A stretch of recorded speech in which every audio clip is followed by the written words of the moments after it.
Hello World Wide Web, I'm Dr. Shado, the internet personality, the best hair, and welcome to week 9 of... The Summer of Jackie Chan!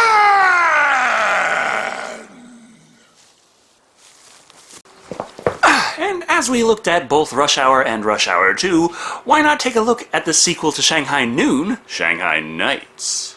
Maybe if I had any sense of self-preservation, but nevertheless, Shanghai Knights came out in 2003, 3 years after Shanghai Noon, and still stars Jackie Chan opposite Owen Wilson, following the events of the previous movie. By ignoring pretty much all of what happened, most of the side characters are unaccounted for, and all you really gotta know is that these two are Wild West sheriffs. You don't even have to remember Roy O'Bannon's real name. I mean, the writers didn't. But what is their new adventure, you ask? Well, the big bad shows up at the Forbidden City and steals the Emperor's seal. Sounds kind of familiar. So Jackie Chan must cut him off at the pass, traveling to Britain to save the seal, his sister, the royal family, and his family honor. You know, that stuff he threw out at the end of the last movie without a second thought to get his hands on some princess booty. But nevertheless, let's take a look at Shanghai Knights and see if maybe it seems less convoluted in motion? The story opens in the Forbidden City in 1887. That way, the cameos and name drops to come can be even more anachronistic. We see Chan Wang's sister, Chan Lin, played by Fan Wong, relaying a letter from her brother to their father, played by Kim Chan. So that's about your usual family situation. At this point, I would be more surprised if I just saw a family that just really cared about each other and had each other's backs and loved each other unconditionally. On film or in real life. Before we can further establish the drama, though, the Royal Guard is attacked, easily dispatched. This lets in all the little fiberglass snowflakes, as well as the real horror, Lord Rathbone, played by Aidan Gillen. After he gets stuck up on the genitals of the people he's attacking... A woman. You Chinese are very progressive. Even though she literally just happened to be there. What? You mean in China you just let your women roam about? Back in merry old England, we keep them all on the Isle of Man. It's kind of like an Iceland-Greenland thing. He then establishes the second reason he's the bad guy. A gift from an old friend. Wu Chow. Gotta say, I am not liking this new direction that Amazon Prime Delivery is going in.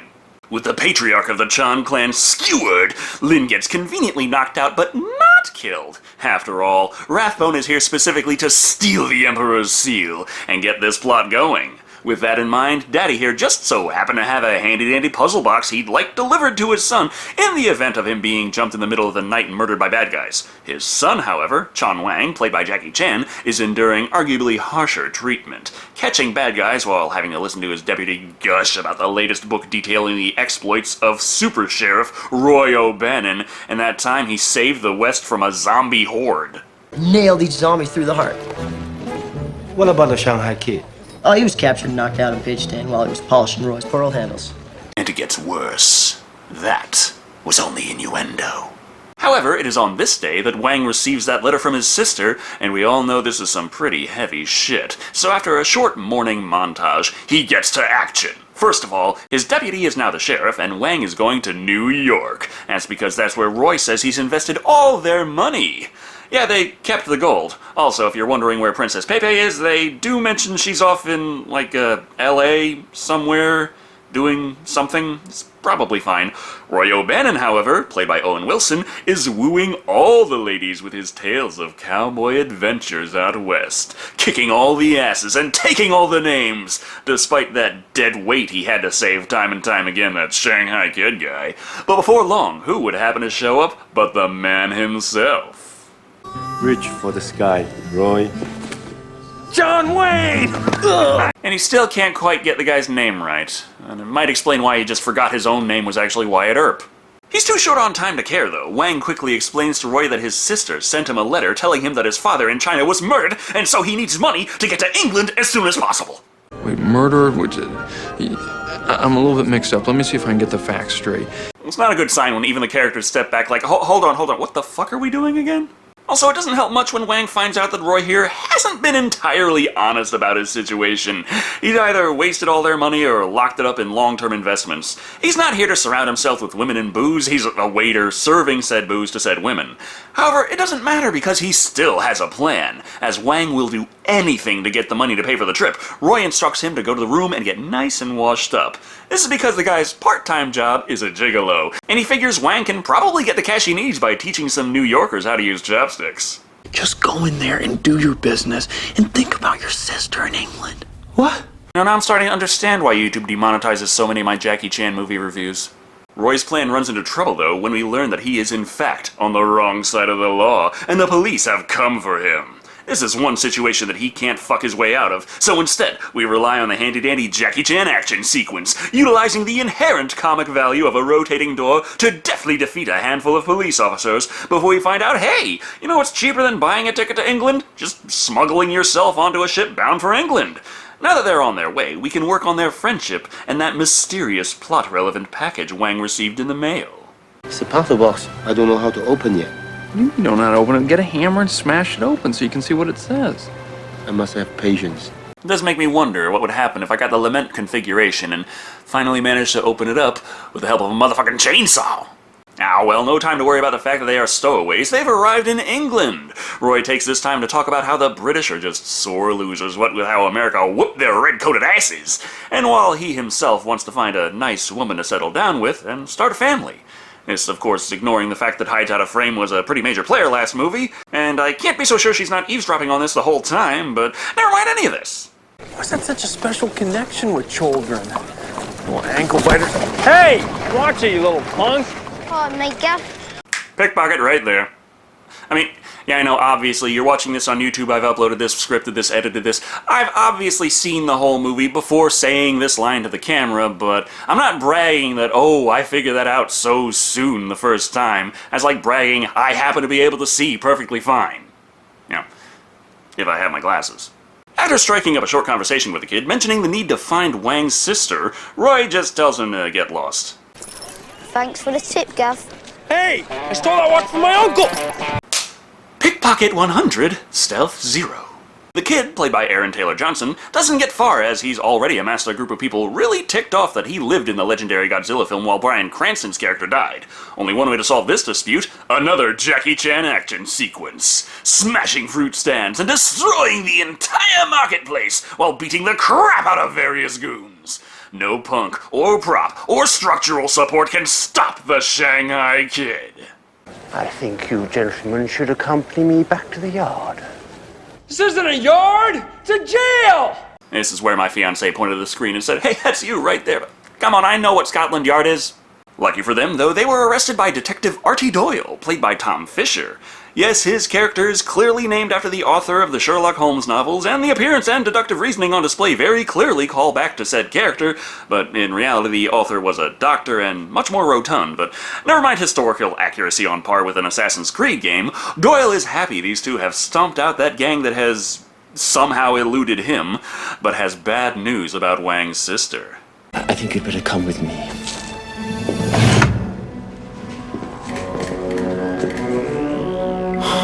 She's become shockingly strict about getting a full 8 hours of sleep.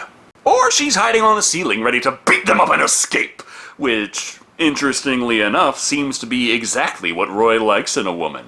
It's explained that she's incarcerated because she kinda tried to kill Lord Rathbone and his sort of royal family. Yeah, she went to jail for that. Oops. Of course, the press had a field day. The story actually knocked Jack the Ripper off the front page. I would hope so. It's 1887. The Whitechapel murders didn't begin until 1888. What kind of Minority Report shit is this? Thing is, their claim that Rathbone stole the Emperor's seal and killed Wang's father sounds pretty important, but without evidence to back it up, Lynn's probably going to wind up institutionalized for the rest of her days. Rathbone, in the meantime, is having a secret meeting with none other than Wu Chao, played by Donnie Yen. Seems Chao is the one who wants the seal, and the one who requested the murder of Wang's dad. He's got plans to help Rathbone in his personal quest, but needs to get the seal first. No bother, Rathbone's hosting a party soon. In the meantime, Wang and Roy are doing their best to find the evidence they need by, walking around the streets and having that same British Royal Guard scene you see in just about every movie set in this country. Ah, well, if they're not going to move the plot forward, I guess it all falls on Pickle, who just so happened to show up as well. This country blows. You need a place to stay. Yes, we need to find shelter. Who here has the most reliable accommodations? I got it! The homeless kid! Or is just one of those random manors with all the amenities you could ask for, spare those pesky maids, butlers, or armed guards. This gives Roy some time to figure how they're going to get into Rathbone's place. But the fellas aren't feeling the catapult plan. No bother, there's that handy-dandy party invitation on the mantle. They're not exactly gonna let John and I waltz into the castle. All you need is a proper disguise. Do you? Does Mr. Rathbone have any idea who either of you two are yet? Yeah, better be embarrassingly overdressed than sorry. Roy and Wang show up ready to party, just as soon as they can figure out what the hell to tell them when they ask for a name. Sherlock Holmes. Sherlock Holmes. But, Roy, we've already made a reference to that. Well, if you have a problem with repetition, I've got bad news for you. This is a British noble party scene, which means, without fail... Spotted dick, sir. What? Spotted dick. Spotted dick! Because it's actually a dessert, but it sounds like polka-dotted genitalia. I've only heard that one about 20,000 times. They also managed to fit in a haggis joke, in case you haven't heard one of those yet today, before a showdown with Rathbone, which is just friendly taunting, because they have to snoop around for that evidence still. Roy spies a certain key in his hand, which Wang realizes right away was his father's. However, when he bursts into Rathbone's study, the place is suddenly empty. Rathbone is nowhere to be found. Oh well, I guess it's time to search the place.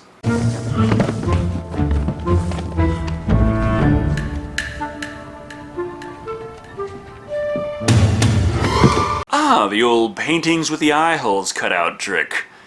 Why does that appear so much in movies? How is that even supposed to logically work? Has anyone actually thought about this? I mean, look, how am I supposed to use that when I've got this thing in the way? So while Wang is freaked out by the paintings with eyes, Roy is looking at Rathbone's books. What's the best book he can find for an easy joke? Ah, got it! Kama Sutra! That keeps him busy while Wang discovers that there is in fact a secret door. This leads to a secret back room, and of course, a secret action scene. It's like a microcosm of this entire film series. Jackie Chan is off kicking ass while Owen Wilson just kinda stands there and makes jokes about not knowing what is going on. Ah well, before long, he too is targeted by the British ninjas. What shall he do?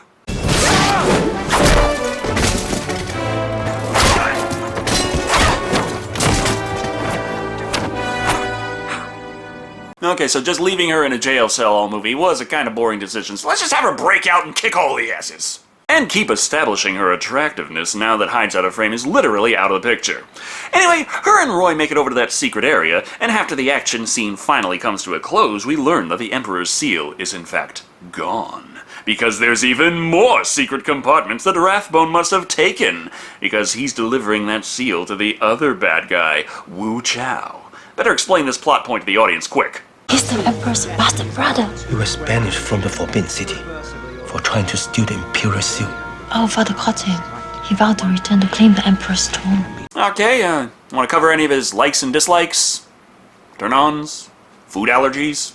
But right now, he only wanted to be sure that Rathbone had the seal. He can keep it for now. After all, there's ass-kicking to do, and the seal to steal away, I guess. Hey! Hey! Gotcha! Oh great, it's not like I even liked this kid in the first place, but now he is solely responsible for dragging this plot line out as long as it's going to. Rathbone is the most pissed off by this turn of events though, and decides, you know what? Fuck it. Burn the whole place down. I'll just sweep up the ashes and build another one. Lynn manages to escape out of the roof, but Roy has a different idea.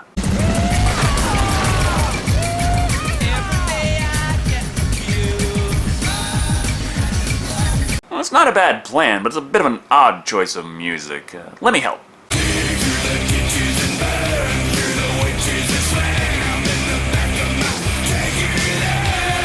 Yeah, it has been done in literally everything, but come on, have you seen the rest of the jokes in this movie? After that wild night, Roy wakes up with a sheep, and we find out they crashed into Stonehenge! Oh, those cars get some pretty good mileage, it seems. But you can't just do better than the old reliable horse now, can you? It's at this point that Roy and Lin really start getting close, but it's made more difficult when there's a twisted and uncomfortable Wang getting in between them. No bother, remember in the first movie when they hid out in that brothel for the night? Because we're doing that again! Except this time Roy is begging Wang to put in a good word for him with his sister. So now that Wang's the wingman... Roy is the type of a friend you never introduce to your other friends or bring home to your family. He never speak the truth. You remember that scene in the last movie where their friendship is torn apart by the one overhearing the other one talking shit about them in the brothel? It's kind of like that, but... again. Which means these two friends who need to rely on each other if they are to save the royal family and prevent massive political upheaval in both Britain and China now hate each other! Pillow fight!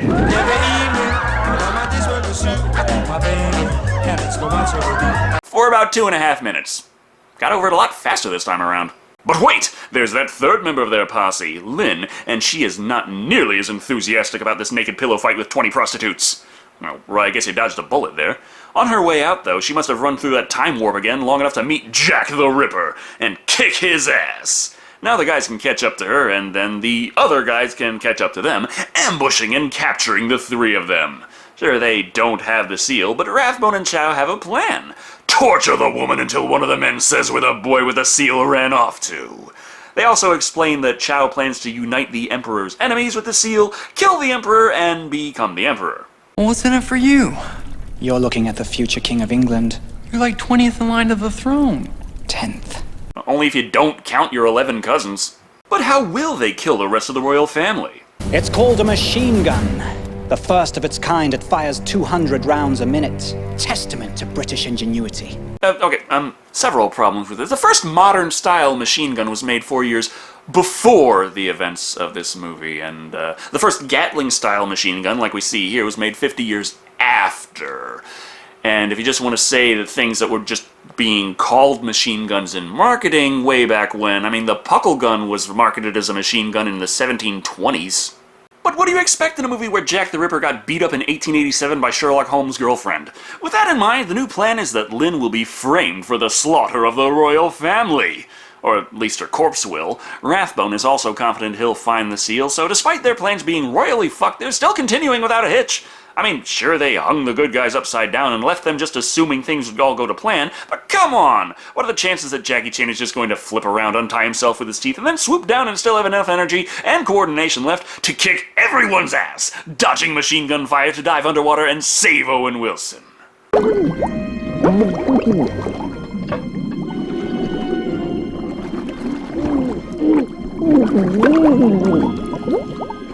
Why is this the thing that this movie actually depicts more accurately than even films about diving underwater? Now free, there's only one man who can deduce the location of that bastard-ass kid and the stolen seal. You look ridiculous. I think we look good. Ha! Because Sherlock Holmes reference. We're doing a lot of those, haven't we?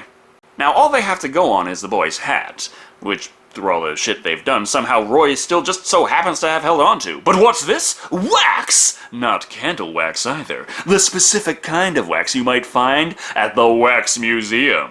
This is where the kid's been sleeping at night. No idea why he broke into a random noble's house to shelter the heroes earlier, except, how else was the plot supposed to move forward? However, they aren't the only ones in the House of Wax.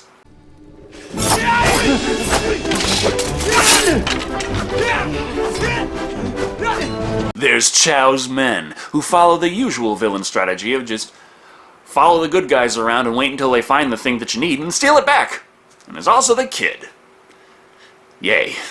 So while Jackie Chan's, Owen Wilson grabs the brat, and after getting the seal, does what we'd all do and tells him to get lost. However, the bad guys say if they don't hand over the seal, the kid will die. Sweet, win-win. What the hell, Roy? Well, bad guys got the seal back, and the police are storming the place. Real productive day they had. This gives Doyle a chance to exposit that there's this great big show of Chinese fireworks going on tonight on the river. The whole royal family is going to be there, watching from a balcony. To which Roy and Wang remember, oh yeah, he's got a machine gun, that'll do it. But how will they make it there in time?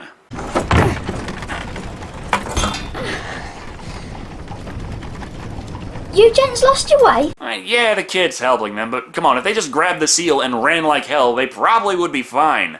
I mean, the bad guys outran the cops no problem. Oh well, the kid's got a key, and I shouldn't wish death on him. Come on, he's another historically important character. I never got your name. Name's Chaplin.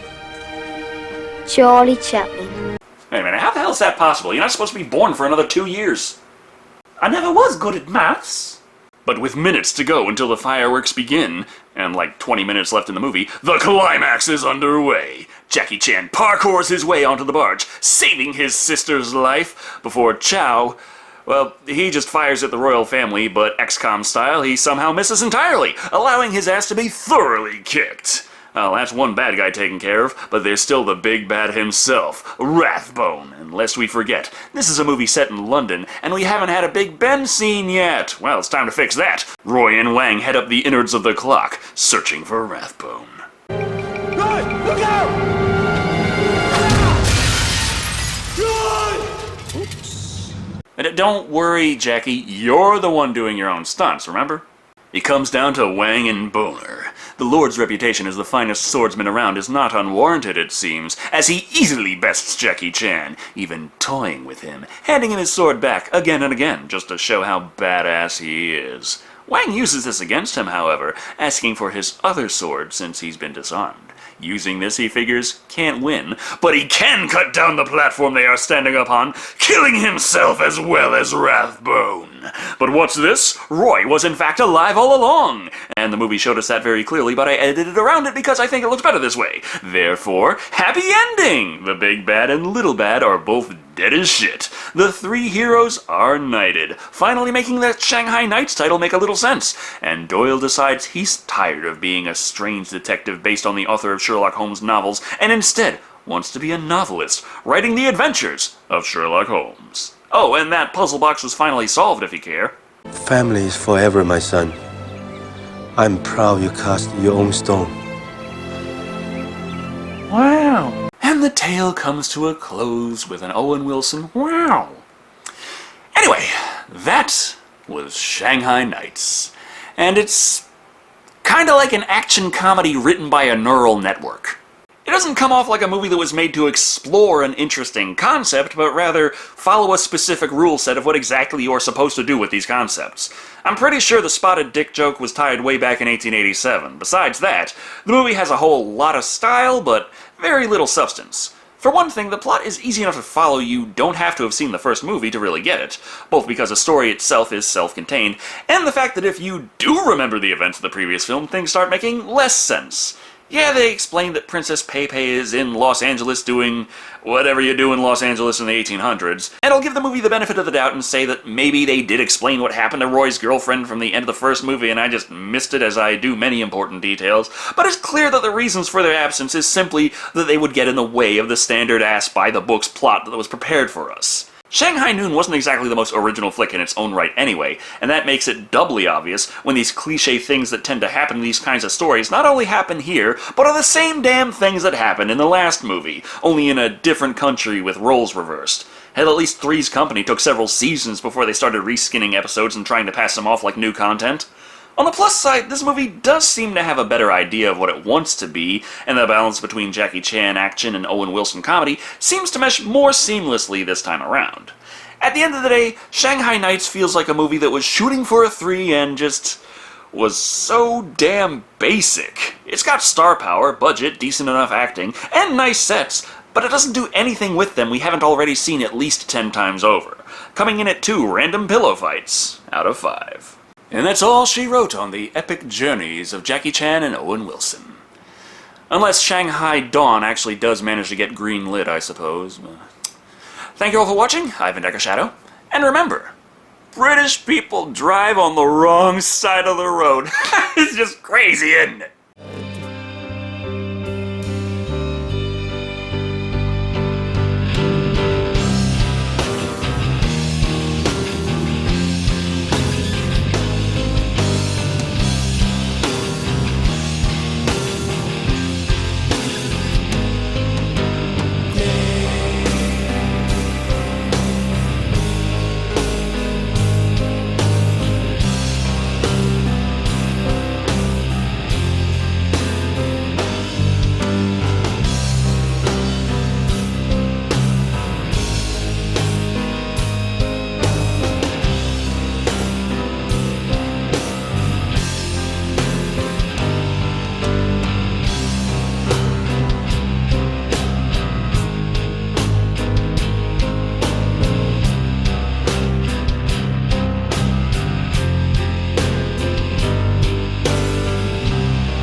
Why is it always the head with you people?